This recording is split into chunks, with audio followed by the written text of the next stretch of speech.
The air filter on your vehicle is designed to stop dirt and debris from entering the engine, with a cleaner air intake resulting in increased fuel efficiency and prolonged engine life.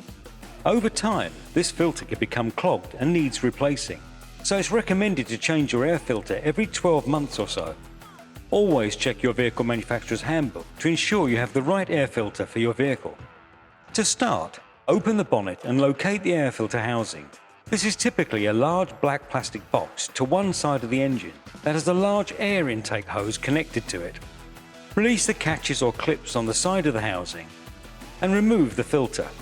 Then remove the filter element, noting which way round it should go. Use a cloth or rag to remove any leftover dirt from the filter compartment and housing.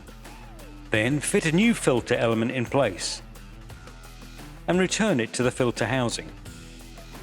Ensure that it's locked back in place and you're good to go.